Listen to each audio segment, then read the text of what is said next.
ଧୁମଧାମ ରେ ପାଳିତ ହେଲା ମାଗୁର ଗାଡ଼ିଆରେ ଶିବ ଜାଗର।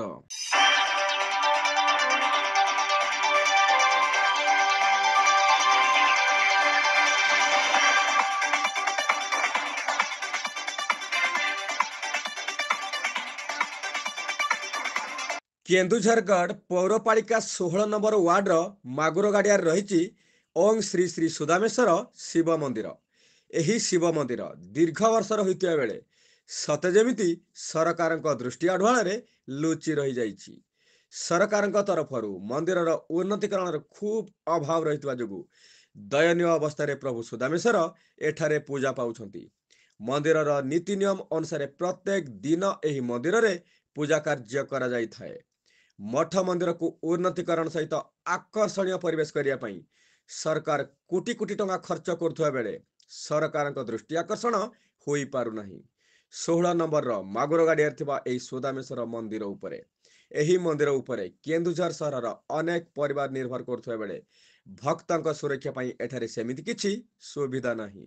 ଏହି ମନ୍ଦିର ପାଇଁ ଅନେକ କିଛି ଆବଶ୍ୟକ ପଡୁଥିବା ବେଳେ ଆବଶ୍ୟକତାକୁ ପୂରଣ କରିବା ପାଇଁ ସରକାରଙ୍କ ସହଯୋଗ ନିହାତି ଆବଶ୍ୟକ ବୋଲି ମନ୍ଦିର କମିଟି ସୂଚନା ଦେଇଛନ୍ତି। ସେହି ସୁଦାମେଶ୍ୱର ଶିବ ମନ୍ଦିରରେ ଖୁବ୍ ଧୁମଧାମରେ ପାଳିତ ହୋଇଯାଇଛି ମହାଶିବରାତ୍ରି।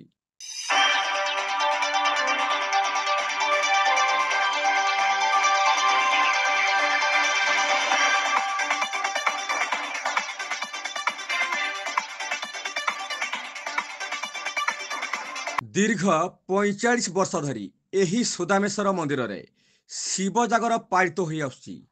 ମନ୍ଦିର ପୂଜକ ରଶ୍ମିରଞ୍ଜନ ଦାସଙ୍କ ପୂଜା କାର୍ଯ୍ୟରେ ମହାଦୀପ ଉଠାଯାଇଥିବା ବେଳେ ମନ୍ଦିର କମିଟିର ସମସ୍ତ ସଦସ୍ୟ ଉପସ୍ଥିତ ରହି ଶୃଙ୍ଖଳାର ସହିତ ଶିବ ଜାଗର ଉତ୍ସବ ଆୟୋଜନ କରିଥିଲେ। ଏହି ଶିବ ଜାଗରରେ ଏକ ଆନନ୍ଦ ବଜାର ରହିଥିବା ବେଳେ ଭକ୍ତ ଏବଂ ଶ୍ରଦ୍ଧାଳୁମାନଙ୍କୁ ମହାପ୍ରସାଦ ସେବନର ସୁବନ୍ଦୋବସ୍ତ କରାଯାଇଥିଲା। ଏହି ଶିବ ଜାଗରରେ କେନ୍ଦୁଝର ସହରର ଅନେକ ଭକ୍ତ ଋଣୀଭୂତ ହୋଇ ଜାଗର ଉତ୍ସବକୁ ଉତ୍ସବ ମୁଖରିତ କରିଥିଲେ। ଖୁବ୍ ଗହଳ ଚହଳ ମଧ୍ୟରେ ମନ୍ଦିର ବେଢ଼ାଟି ପରିପୂର୍ଣ୍ଣ ରହିଥିବା ବେଳେ ଛୋଟରୁ ବଡ଼ ପର୍ଯ୍ୟନ୍ତ ଶିବ ଜାଗରକୁ ଭକ୍ତି ସହକାରେ ଉପଭୋଗ କରୁଥାନ୍ତି। ବ୍ରାହ୍ମଣଙ୍କ ମନ୍ତ୍ରଧ୍ୱନି ସହିତ ଘଣ୍ଟ ଶବ୍ଦରେ ମନ୍ଦିର ପ୍ରାଙ୍ଗଣ ପ୍ରକମ୍ପିତ ହୋଇ ଉଠୁଥିଲା। ଭକ୍ତମାନେ ମଧ୍ୟ ଖୁବ୍ ଧୈର୍ଯ୍ୟର ସହିତ ଦୀପ ଜାଳି ମହାଦୀପ ଉଠିବା ପର୍ଯ୍ୟନ୍ତ ଅପେକ୍ଷା କରି ରହିଥାନ୍ତି।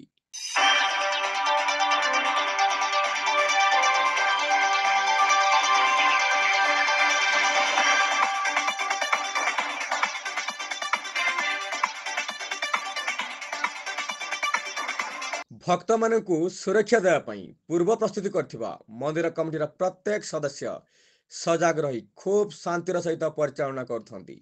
କୈଳାସ ଚନ୍ଦ୍ର ପଣ୍ଡା, ହରିଶ୍ଚନ୍ଦ୍ର ଦାସ, ସତ୍ୟଜିତ ନନ୍ଦ, ବିନୋଦ ଅଗ୍ରୱାଲା, ଭରତ ଚନ୍ଦ୍ର ରାଉତ, ଅଶୋକ ଦାସ, ଦୀପକ କୁମାର ସିଂ, ତ୍ରିଲୋଚନ ରାଉତଙ୍କ ସହିତ ମନ୍ଦିର କମିଟିର ସମସ୍ତ ସଦସ୍ୟ ସହଯୋଗ କରିଥିଲେ। ଖୁବ୍ ଶୃଙ୍ଖଳାର ସହିତ ପୂର୍ବ ଭଳି ଏ ବର୍ଷ ମଧ୍ୟ ଖୁବ୍ ଧୁମଧାମ ସହକାରେ ଶିବ ଜାଗର ଉତ୍ସବ ପାଳିତ ହୋଇଯାଇଛି। ମହାଦୀପ ଉଠିବା ପର୍ଯ୍ୟନ୍ତ ମନ୍ଦିର ପ୍ରାଙ୍ଗଣରେ ଜନଗହଳି ଲାଗି ରହିଥିବା ଦୃଶ୍ୟ ଦେଖିବାକୁ ମିଳିଥିଲା।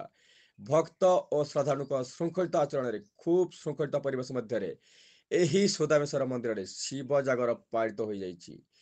ପୂର୍ବ ବର୍ଷ ଅପେକ୍ଷା ଏ ବର୍ଷ ଖୁବ୍ ନିଆରା ଏବଂ ଶୃଙ୍ଖଳିତ ପରିବେଶ ସୃଷ୍ଟି ହୋଇଥିଲା ବୋଲି ଭକ୍ତମାନେ ମତ ପ୍ରଦାନ କରିଥିଲେ।